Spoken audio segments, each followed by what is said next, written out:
प्रणाम, नमस्कार आप सभी लोगों को। आज मैं आपको प्रत्यक्ष प्रमाण क्या है इसके विषय में बताऊंगी। तो आइए देखिए, भारतीय दर्शन में प्रत्यक्ष एकमात्र ऐसा प्रमाण है जिसे सभी दार्शनिक संप्रदायों ने स्वीकार किया है। ठीक है, तो अब आइए इसको सभी लोगों ने स्वीकार किया है। देखिए, न्याय दर्शन के प्रवर्तक महर्षि गौतम थे। भारतीय दर्शन के प्राण स्वरूप न्याय शास्त्र का दूसरा नाम प्रमाण शास्त्र भी है। जिस प्रकार साहित्य आदि अन्य शास्त्रों के ज्ञान में व्याकरण की आवश्यकता है या अपेक्षा है, उसी प्रकार अन्य दर्शन शास्त्र के ज्ञान में न्याय की अपेक्षा है। ठीक है, न्याय दर्शन के महत्व को स्पष्ट करते हुए वात्स्यायन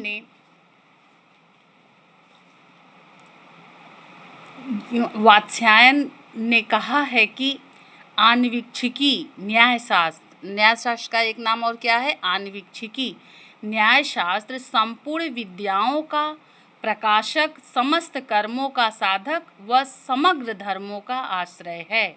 ठीक है, तो इस प्रकार किसी कवि ने अक्षपाद किसको बोला जाता था? गौतम।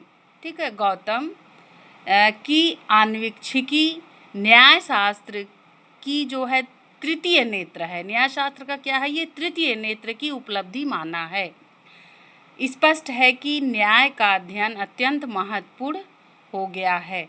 तो इसमें हमने आपको बताया कि न्याय दर्शन 4 प्रकार के प्रमाणों को स्वीकार करता है: प्रत्यक्ष, अनुमान, शब्द, उपमान। तो इसी में आज मैं आपको बताऊंगी प्रत्यक्ष या परसेप्शन। ठीक, प्रत्यक्ष प्रमाण। तो प्रत्यक्ष उस असंदिग्ध अनुभव को कहते हैं जो इंद्रिय संयोग से उत्पन्न होता है। ये जो है एक यथार्थ ज्ञान होता है। जैसे सामने जो पुस्तक है उसका ज्ञान मेरी आँखों तथा पुस्तक के संपर्क से होता है। ठीक, जो सामने कोई पुस्तक पड़ी है, ठीक, तो उसका ज्ञान, जैसे हमारी आँख है, हमारे आँख के सामने है, तो हमारी आँख का जब उस पुस्तक से संपर्क होता है तो हमको ज्ञान प्राप्त होता है। तो इस ज्ञान में कोई संदेह नहीं होता क्योंकि हमारे सामने है। तो यही जो ज्ञान है प्रत्यक्ष है। इसकी परिभाषा एक इस प्रकार है। देखिए, जो ज्ञान ज्ञानेंद्रियों के द्वारा प्राप्त होता है उसे प्रत्यक्ष ज्ञान कहते हैं। जैसे कान से सुनने का, आँख से देखने का, नाक से सूंघने का, त्वचा से स्पर्श का ज्ञान होता है, जिह्वा से क्या होता है? जैसे रसना का ज्ञान होता है। इस प्रकार के ज्ञान को हम क्या कहते हैं? प्रत्यक्ष ज्ञान कहते हैं। देखिए, न्याय दर्शन क्या कहता है? न्याय दर्शन के अनुसार इंद्रियार्थ सन्निकर्ष जन्य ज्ञानम प्रत्यक्षम। ठीक, इंद्रियार्थ सन्निकर्ष जन्य ज्ञानम प्रत्यक्षम, अर्थात जो ज्ञान इंद्रिय और विषय के सन्निकर्ष से उत्पन्न होते हैं उसे हम प्रत्यक्ष कहते हैं। ठीक है, तो इस प्रकार हम देखते हैं कि प्रत्यक्ष एक ऐसा प्रमाण है जिसे समस्त भारतीय दर्शन स्वीकार करते हैं। प्रत्यक्ष के कई साधन हैं। जैसे देखिए, प्रत्यक्ष के लिए सबसे पहले एक प्रत्यक्ष करने वाला होना चाहिए, एक वस्तु होनी चाहिए जिसका प्रत्यक्ष हो। प्रत्यक्ष करने वाले को वस्तु के अनुरूप इंद्रिय होना चाहिए, मतलब इंद्रियों, जैसे 5 ज्ञानेंद्रियां, इन्हीं के माध्यम से। जैसे एक अंधा व्यक्ति रंग नहीं देख सकता क्योंकि रंग का प्रत्यक्ष करने वाली इंद्रिय उसके पास नहीं है। इसलिए प्रत्यक्ष के साधन में प्रत्यक्ष प्राप्त करने के लिए इंद्रिय का होना अति आवश्यक है। ठीक, इस तरह इंद्रिय और वस्तु के सन्निकर्ष से जिस ज्ञान की प्राप्ति होती है उसी को हम प्रत्यक्ष कहते हैं। इसीलिए प्रत्यक्ष ज्ञान में इंद्रियों का होना अति आवश्यक है। ठीक, इंद्रिय और संपर्क, ये 2 चीज़ें अति आवश्यक हैं। प्रत्यक्ष के लिए ध्यान आवश्यक है। जैसे हमारी प्रत्यक्ष भूमि में अनेक वस्तुएं हैं, उनकी ओर हमारी आँखें भी जाती हैं, फिर भी बहुतों का प्रत्यक्ष नहीं होता है, क्योंकि हम उनकी ओर ध्यान नहीं देते। अतः प्रत्यक्ष के लिए ध्यान आवश्यक है। ध्यान देने का अवयव है मन, अतः प्रत्यक्ष के लिए मन भी आवश्यक है। इस तरह प्रत्यक्ष जो है, प्रत्यक्ष के देखिए भेद भी बताए गए हैं। जैसे प्रत्यक्ष के देखिए भेद, तो प्रत्यक्ष के दो भेद होते हैं, लौकिक और अलौकिक। क्या? लौकिक और अलौकिक। तो ये जो है देखिए, लौकिक प्रत्यक्ष क्या है और अलौकिक प्रत्यक्ष क्या है। देखिए लौकिक प्रत्यक्ष क्या है, तो देखिए लौकिक मतलब जब वस्तु का इंद्रिय से साधारण संपर्क होता है तो उसे लौकिक प्रत्यक्ष कहते हैं। क्या? जब किसी इंद्रिय का वस्तु से साधारण मतलब सामान्य रूप से संपर्क होता है तो उसे हम लौकिक प्रत्यक्ष कहते हैं। अलौकिक मतलब जब इंद्रिय का संपर्क वस्तु या विषय से असाधारण ढंग से होता है, असामान्य ढंग से होता है, तब उसे हम अलौकिक प्रत्यक्ष कहते हैं। ठीक? जब जो है वस्तु या विषय से असाधारण ढंग से संपर्क होता है तो हम उसे अलौकिक प्रत्यक्ष कहते हैं। किसका संपर्क होता है?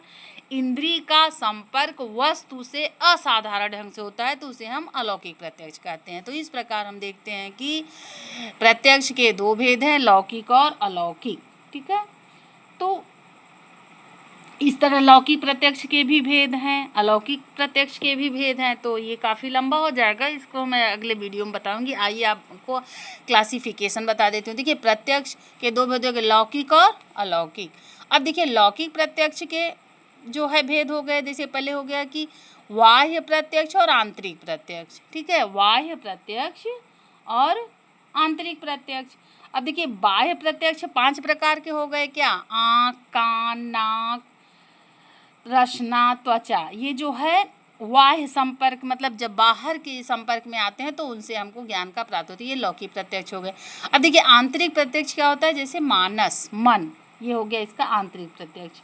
तो इस तरह हम देखते हैं कि लौकिक प्रत्यक्ष के मतलब कि दूसरे तरीके से 3 भेद और स्वीकार किए गए दूसरी दृष्टि से। क्या? दूसरा भेद क्या है इनका? निर्विकल्प, सविकल्प, सतभिज्ञा। ठीक? निर्विकल्प, सविकल्प, सतभिज्ञा। निर्विकल्प उसे कहते हैं जिसमें विषय या वस्तु का केवल आभास होता है। ठीक है? जिसमें विषय या वस्तु का केवल आभास होता है उसे हम निर्विकल्प प्रत्यक्ष कहते हैं। ठीक? सविकल्प प्रत्यक्ष क्या है? सविकल्प प्रत्यक्ष में वस्तु का स्पष्ट और निश्चित ज्ञान होता है। सविकल्प में क्या होता है? वस्तु का स्पष्ट और निश्चित ज्ञान होता है, उसे हम सविकल्प प्रत्यक्ष कहते हैं। सतभिज्ञा या प्रतिभिज्ञा क्या है? देखिए सतभिज्ञा या इसको प्रत्यभिज्ञा भी कहते हैं। देखिए प्रतिभिज्ञा का अर्थ है पहचान, रिकॉग्निशन, पहचान। ठीक है? यदि किसी वस्तु को अपने अतीत में कभी देखा हो, जैसे कोई वस्तु है जिसको आपने पहले अतीत में देखा था, तो उसे देखते ही जब हमें ज्ञान हो जाए कि यह वही मनुष्य है जिसे हमने पहले देखा था, तो यह ज्ञान प्रतिभिज्ञा या सतभिज्ञा कहलाता है। न्यायिकों ने प्रत्यक्ष का निर्विकल्प, सविकल्प तथा प्रतिभिज्ञा में जो भेद किया है उसे बौद्ध तथा अद्वैत वेदांती नहीं मानते हैं। ठीक? लौकिक प्रत्यक्ष का जो दूसरा भेद किए हैं इसे बौद्ध तथा अद्वैत वेदांती स्वीकार नहीं करते हैं। इस प्रकार देखिए अलौकिक प्रत्यक्ष 3 प्रकार का है, ज्ञान लक्षण प्रत्यक्ष, सामान्य लक्षण और योगज प्रत्यक्ष। ठीक है? ये जो है 3 प्रकार का ज्ञान लक्षण प्रत्यक्ष, सामान्य लक्षण और योगज प्रत्यक्ष। अब देखिए सामान्य लक्षण प्रत्यक्ष क्या होता है, तो अब ज्ञान लक्षण प्रत्यक्ष क्या होता है, सामान्य। तो इसमें देखिए सबसे पहले आप कहा जाता है ज्ञान लक्षण प्रत्यक्ष क्या होता है? यह अलौकिक प्रत्यक्ष का वह रूप है जिसके द्वारा ज्ञानेंद्रियां अपने विषय का ज्ञान तो करती ही हैं, इसके अतिरिक्त अपने से भिन्न विषय का भी ज्ञान प्राप्त करती हैं। ठीक? क्या? जिसके द्वारा मतलब कि ये जो ज्ञान लक्षण प्रत्यक्ष है इसके द्वारा ज्ञानेंद्रियां अपने विषय का ज्ञान तो प्राप्त करती ही हैं, इसके अलावा इसके अतिरिक्त अपने से भिन्न विषय का भी ज्ञान प्राप्त करती हैं। ठीक, किसमें? ज्ञान लक्षण प्रत्यक्ष में। सामान्य लक्षण प्रत्यक्ष क्या है? सामान्य लक्षण प्रत्यक्ष मतलब कि जैसे सामान्य लक्षण प्रत्यक्ष से जाति का प्रत्यक्ष होता है, जैसे मनुष्य जाति, पशु जाति का प्रत्यक्ष, अर्थात इसमें मनुष्य या पशु के सामान्य लक्षण का प्रत्यक्ष होता है, इसलिए इसे सामान्य लक्षण प्रत्यक्ष कहते हैं। जैसे मनुष्यों में मनुष्यत्व, ठीक, मानव जाति में मनुष्यत्व मानव जाति का सामान्य लक्षण है। पशुत्व पशु जाति का सामान्य लक्षण है। ठीक, सामान्य लक्षण प्रत्यक्ष के आधार पर ही हम कह सकते हैं कि सभी मनुष्य मरणशील हैं। यद्यपि सभी मनुष्यों को मरते हुए न देखने पर भी मरणशीलता सामान्य लक्षण के आधार पर हम कह सकते हैं कि सभी मनुष्य मरणशील हैं। सारांश रूप में हम कह सकते हैं सामान्य के प्रत्यक्ष के आधार पर जो प्रत्यक्ष होता है वह सामान्य लक्षण प्रत्यक्ष कहा जाता है। इस तरह देखिए, अब योगज प्रत्यक्ष अलौकिक प्रत्यक्ष होता है। इसमें गूढ़, सूक्ष्म, भूत तथा भविष्य, निकट दूर की वस्तुओं का ऐसे लोगों को प्रत्यक्ष होता है जिन्हें योगाभ्यास से अलौकिक शक्ति प्राप्त होती है। ठीक, तो योग में सिद्ध होने पर योगज प्रत्यक्ष होता है। तो इसका ज्ञान योगियों को होता है, विषय के ज्ञाता को होता है, ठीक, ज्ञानी पुरुषों को होता है योगज प्रत्यक्ष। ठीक है, देखिए, जिस व्यक्ति को यह शक्ति योगज शक्ति प्राप्त होती है उसे हम युक्त कहते हैं। योग में आंशिक शक्ति प्राप्त व्यक्ति को युंजान कहते हैं। वेदांती न्याय दर्शन के अनुसार सामान्य लक्षण तथा ज्ञान लक्षण का खंडन करते हैं और उनकी सत्यता को नहीं मानते। ठीक, अर्थात मतलब देखिए, योगाभ्यास से अलौकिक शक्ति प्राप्त होती है, योग में सिद्ध होने पर योगज प्रत्यक्ष प्राप्त होता है। इसका ज्ञान योगियों को, संतों को, विषय के ज्ञाता को होता है। तो इस प्रकार जो है मैंने आपको बताया कि प्रत्यक्ष के दो भेद हो गए, लौकिक और अलौकिक। लौकिक प्रत्यक्ष के दो भेद हो गए, बाह्य और आंतरिक प्रत्यक्ष।